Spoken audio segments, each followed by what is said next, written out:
Hey Wildcats, it's Miss Henson stepping in for Miss Queen today. Let's take a look at today's agenda. On the docket for today, you've got to tackle your independent reading.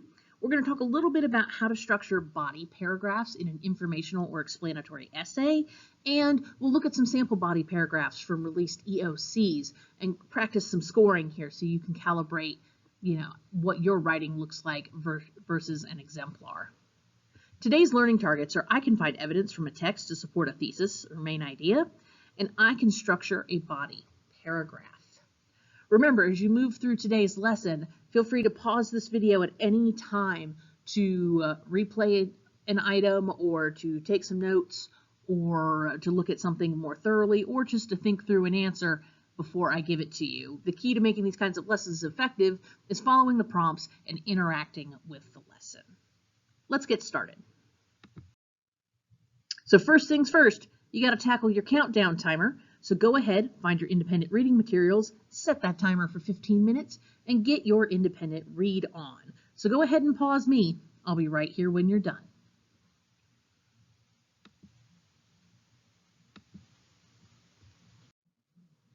All right, let's get started. Let's talk about body paragraphs. Now, you might be very familiar with writing an SACR or a short answer constructive response if you spent your sophomore and your freshman years here at Woodland High School. So remember, when we taught you to write a short answer constructive response, we taught you to race, as in restate and answer the question, cite evidence, explain, all right, and then sometimes if you learned racer, which is a slightly elevated form, you might actually restate your point at the end. So essentially what you did there was write an effective body paragraph. So if you can do race and write a constructed SACR, you can write multiple body paragraphs. It's just following the same format again and again.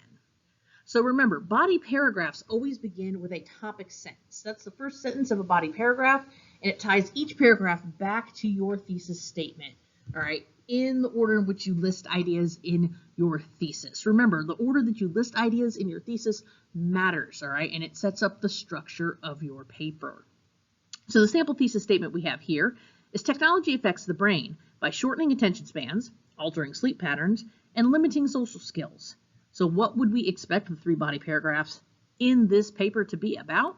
Shortening attention spans, altering sleep patterns, and limiting social skills. So what this writer needed to do was take that first prong or that first chunk of their thesis statement, shortening attention spans, and get that topic into a sentence to start their first body paragraph. You can see the example in red below. One significant way that technology can affect the brain is by shortening its attention span.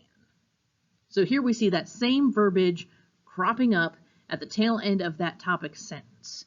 You should always make sure you have a topic sentence so your reader is very clear about what points you are addressing, especially with an informational or explanatory essay. You need to be very clear about what you're going to explain in each body paragraph as you move forward.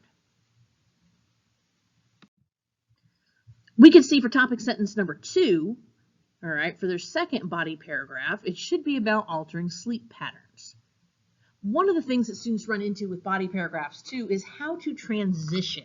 So if we back up slides for just a second, let me see if I can get it to go backwards. It is not wanting to let me go backwards in record mode. So let's just think back, or maybe you can rewind it and take a look at the sample we just looked at. One of the things that students run into is how do I transition without saying firstly, secondly, thirdly, fourthly. Okay, you don't want to count body paragraphs, all right? So make sure you think about using cueing transitions. Another, next, most importantly, additionally. These ideas help you make transitions, and they sound a little bit more elevated than just going firstly, secondly, thirdly. Your reader does not need you to count paragraphs in your topic sentences. No, no, no, no, no. We are high school writers, and we are better than that. So we see in this example where they needed to talk about the second point in their thesis, altering sleep patterns, this writer chose to use the transition another. Another impact that technology has on the human brain is its ability to alter one's natural sleep patterns. Now you'll notice they didn't just say altering sleep patterns, to alter one's natural sleep patterns. There's some massaging you can do with wording as you develop your topic sentences based off your thesis, and you should. It should flow, it should sound natural. But now, then would not be the time to completely reframe how you've worded it. If you said altering sleep patterns, you need to reference altering sleep patterns in that topic sentence.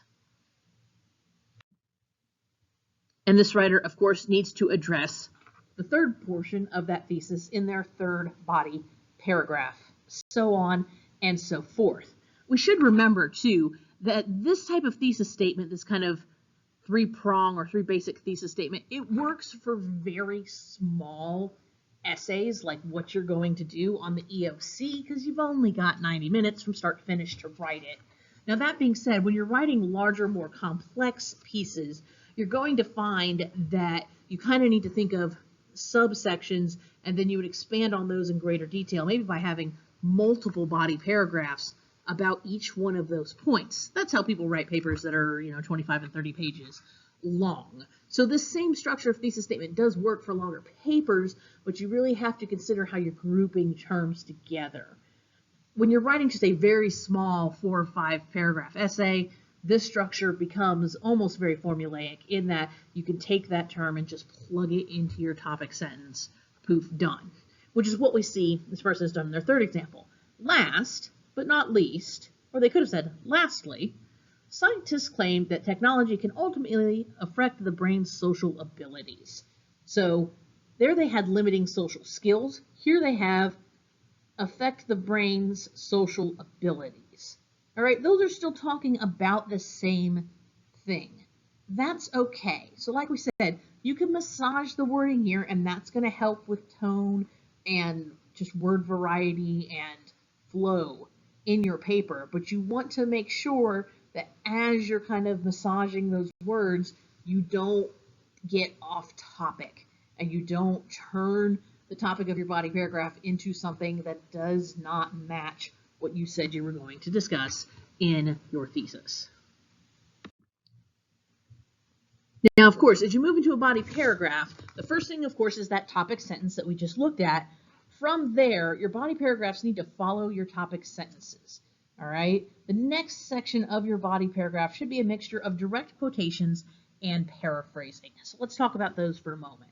Many students can love the direct quotation and can actually be overly reliant on direct quotations. So the first thing to remember is you only directly quote something when you need the way the author said it to make your point. When that is just, that phrasing is critical to your reader understanding a concept. Otherwise, paraphrasing is probably the way to go. You need to take that statement and kind of put it into your own words. All right, that's going to really help with the flow of ideas in any essay, or I was going to say in your paper, but really any essay or any piece of writing you happen to be doing. Because if you can paraphrase and place material in your own language, you're also going to have a better understanding, and it's going to make writing easier. Keep in mind that directly quoted material should range from about 1 to 7 words, with the rest being paraphrased or explained by you. You do not want to take a whole sentence or multi-sentence chunks out of these EOC articles and put them into the essay. Quite frankly, the amount of quoted material really is kind of moderated by the size of the piece you're writing to a certain extent, and what you are writing is so small by academic writing standards, mind you, that you really 1 to 7 words is about all you can really use within a given sentence. If you're just quoting large chunk after large chunk and large chunk, those quotes are gonna hold your essay hostage. Why? Because you've allowed another writer's voice to take over your paper, which is what I call a hostage situation, all right? You do not want to let the other writer's words take your paper hostage. You should be firmly in control of the wording and the tone of your own paper and your own essay from start to finish. Can you add in little sprinklings of another author's voice with a quote to help prove your point? Yes, you should, but don't become so reliant on them that your paper turns into a hostage situation and you turn the control of the delivery of information over to quotes from other authors. That just shows that you're not really putting in enough writing, and it will decimate your score on the EOC, because they are there to evaluate your writing, not somebody else's. Keep in mind, too, that you need at least 2 pieces of evidence per paragraph. Remember that one piece of evidence never really proved anything. I always equate this to when you're asking the powers that be in your life, your parent or guardian, if you can go out somewhere for the weekend. You don't give them one reason why you should be able to go, you give them all the reasons why you should be able to go. One reason is never enough, at least when I was trying to convince my mom to let me do things, and I'm going to bet it's kind of that way in your life as well. Same thing goes with essay writing. You've got to include 2 pieces of evidence per paragraph.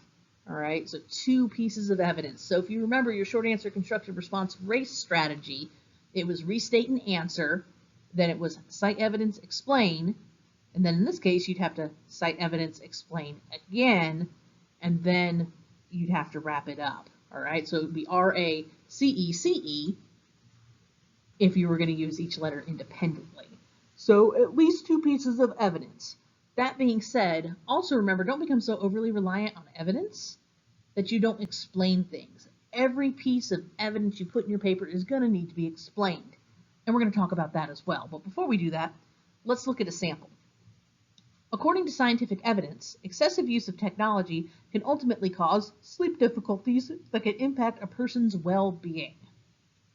So if we take a look at this sample, all right, when you go to incorporate evidence, I teach in our reading interventions classes that you kind of want to think about football. And for those of us who live in the South, all right, we know college football in the South is all about the SEC. And that's the acronym I want you to remember when you're incorporating evidence. All right, SEC, you got to take a sec. All right, S standing for signal phrase, E standing for evidence, and C standing for citation. So if you take a look at the example on the screen, this person utilizes a signal phrase to get into their piece of evidence. According to scientific evidence, that's the signal phrase. All right, these come in a variety of styles, but it sets your reader up to go, hey, I'm going to reference something somebody said. I'm going to pull in a piece of evidence. You might be familiar with when you're writing about literature, oftentimes you use the author's name. So you might say Edgar Allan Poe writes that, and then insert your piece of evidence. It's the same thing here. Lots of different styles, but you got to make sure that when you're incorporating evidence, you take a sec and make sure that you use a signal phrase. And then, of course, give your evidence. You'll notice the evidence in this particular example is excessive use of technology can ultimately cause sleep difficulties that can impact a person's well-being.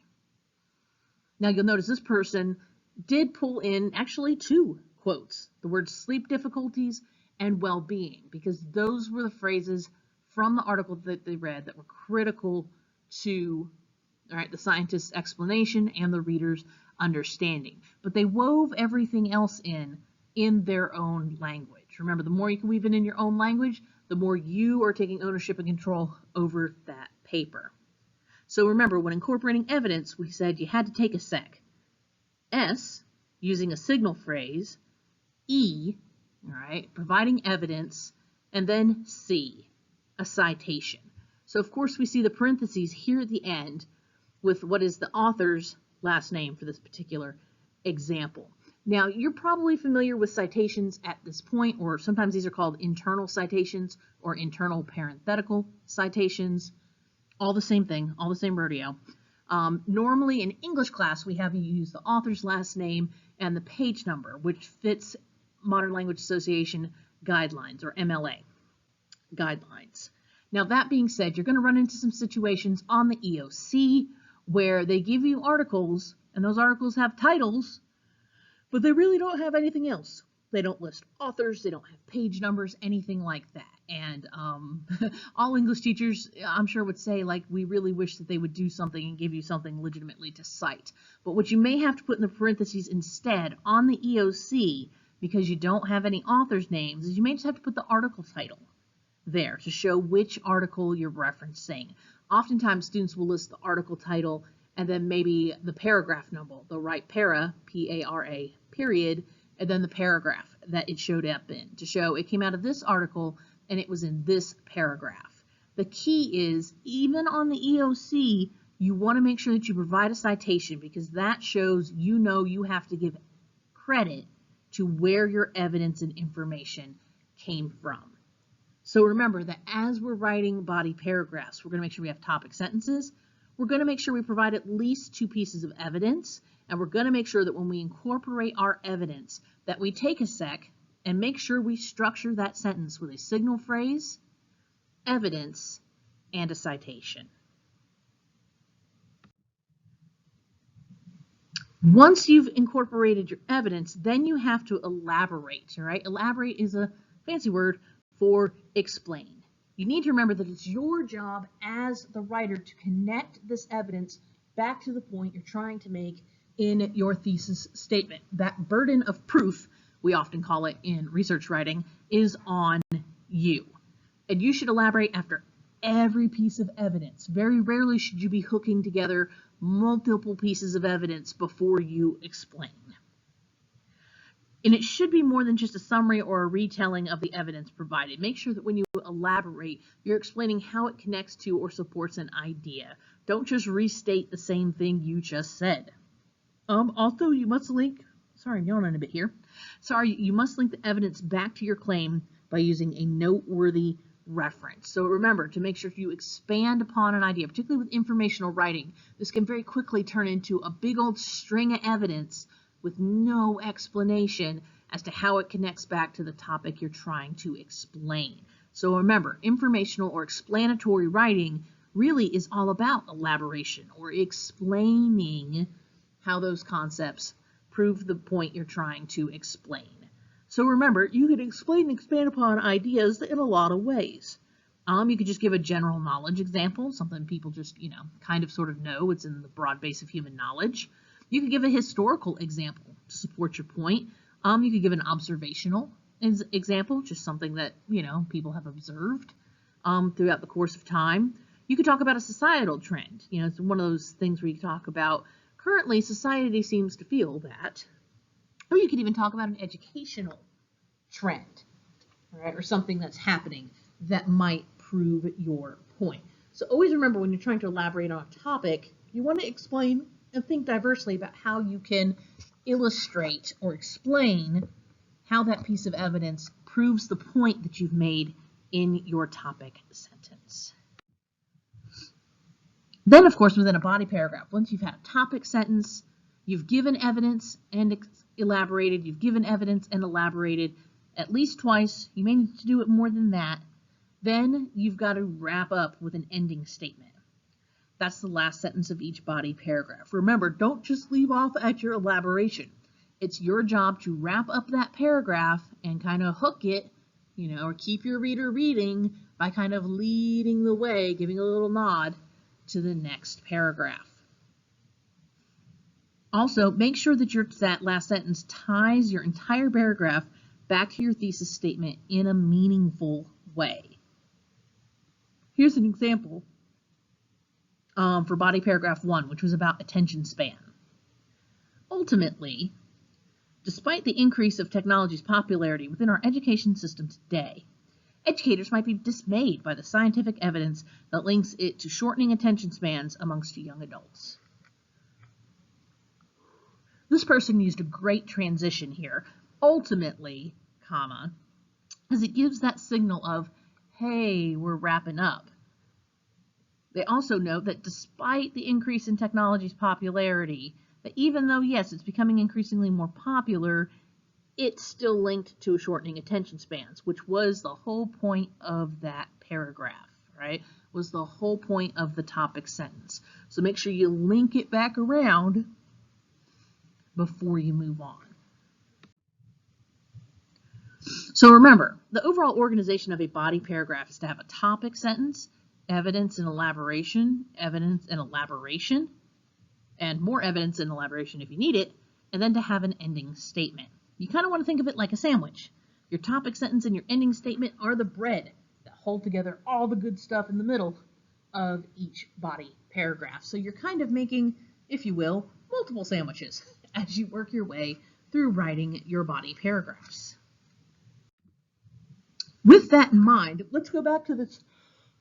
Oh, excuse me, guys, I'm so sorry. Let's go back to this sample task, and let's take a look at some sample body paragraphs written by actual students in the state of Georgia for this released EOC topic. And you need to decide, do you think they're high quality, medium quality, low quality? How would you rate these paragraphs? Here's sample number 1.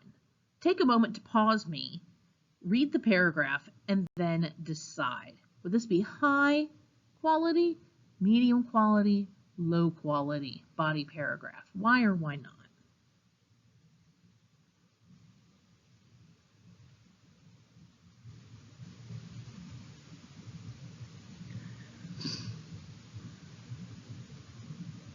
Okay, let's take a look here.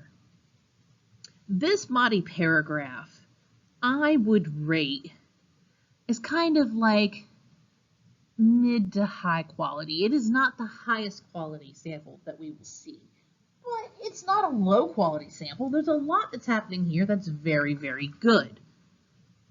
I would note it has a solid topic sentence. To have a success in your group, all you need to think of some ideas that might or might not work for your problem. You know, like the wording is a bit awkward there, but they do kind of get at the point that they know they kind of have the topic sentence. It's just a run-on sentence. This one does have some grammatical issues as you work your way through, but overall, it doesn't necessarily massively impede the flow of reading it, which is big on the EOC. Grammar and conventions do play a small part in the essay writing rubric, whether it's informational or explanatory, but it's not going to kill you or fail you on the essay unless, all right, it distracts from your writing and makes it unreadable. So this person does have some errors, but it's not unreadable. I would note they referenced some article titles. They didn't put them in quotation marks, but that's not a super huge thing. I would just say as this person goes through, they definitely could have streamlined some things. Some of the explanations are a little vague as they went their way through, but it's still decent quality. Here's another example. So take a moment to pause me here, read this sample, and decide high quality, medium quality, or low quality sample.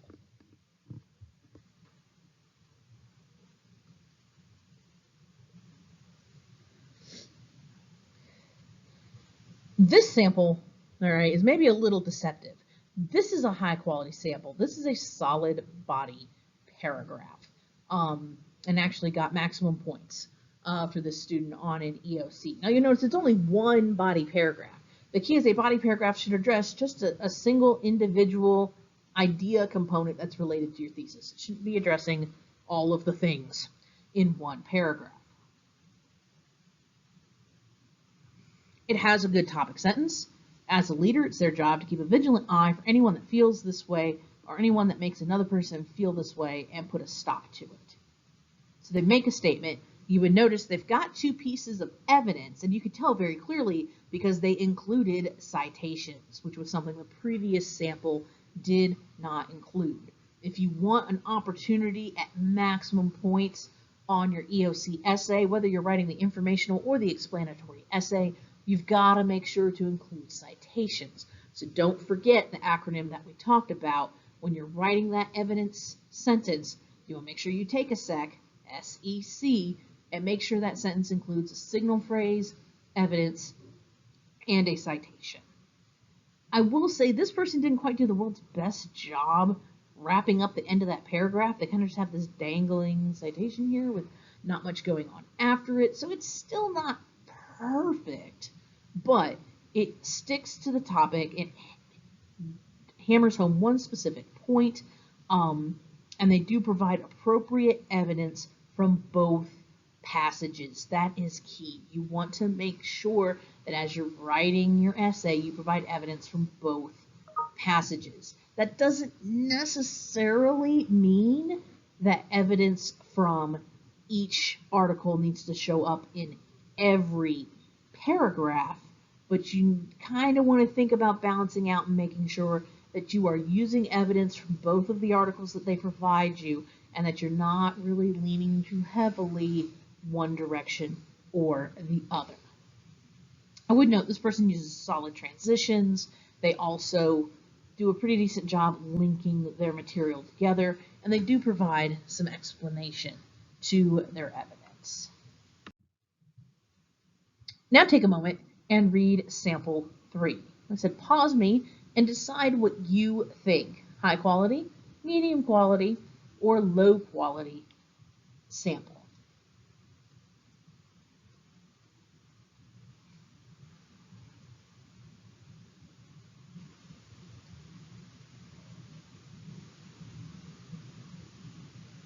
All right, sample 3 here, in my opinion, is this is low quality.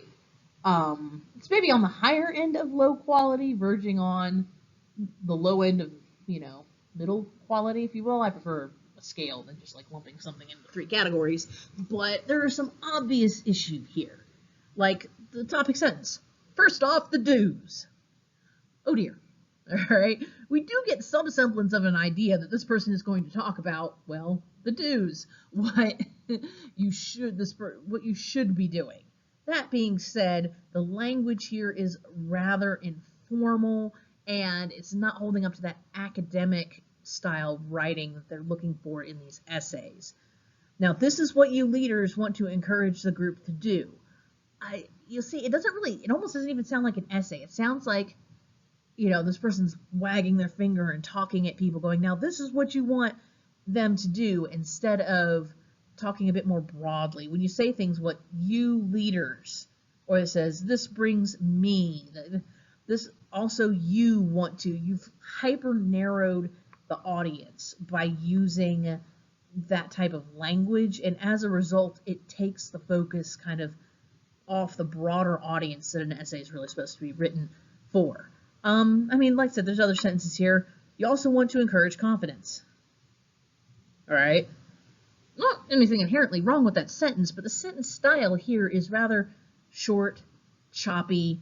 The flow here is not real great. So you want to think about transitioning.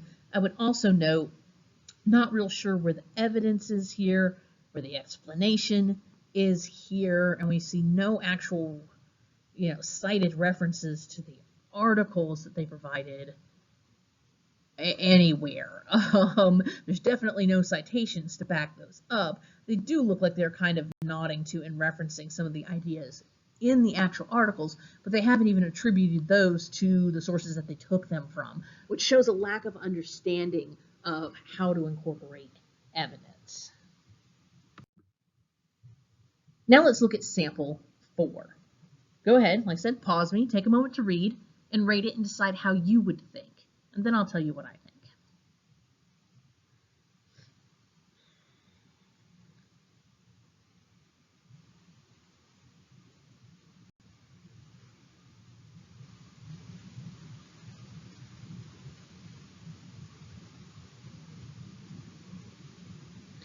All right, let's take a look.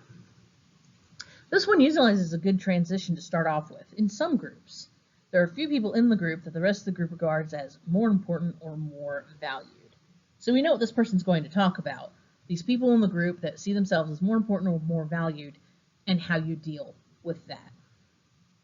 This person does kind of paraphrase or generalize some information that they don't provide a citation for, and they should, because remember, whether you quote it, paraphrase it, or summarize it, it doesn't matter. You should cite it if it came from another source information. They do have their citation down here, and that works. They do a pretty good job structuring. They do stay on topic for the body paragraph. Everything is centered around the topic of that body paragraph. There's obviously, this writer has a strong voice as they are writing, which is critical as well. There's no question when you write this that this writer has taken a strong position on this topic, which is not quite as much what you're looking for in informational writing, but they are definitely delivering an information. They are explaining, all right, why you need to do what you need to do. And that gets us to tomorrow's lesson for Friday. All right, so with whatever time is remaining, if you have anything you need to catch up on from the rest of the week, I would highly suggest that you do so, all right, and get yourself caught up and squared away. You should be looking at a couple of activities for tomorrow and your CSA, your summative assessment, in which you're going to need to write an essay of your own, is at the beginning of next week. So make sure you've made it all the way through these modules, and if you have any questions, go ahead and compile them so either myself or Ms. Queen can answer them before the CSA. Thanks for taking the time to hang out with me today and talk about body paragraphs. Have a great day, Wildcats.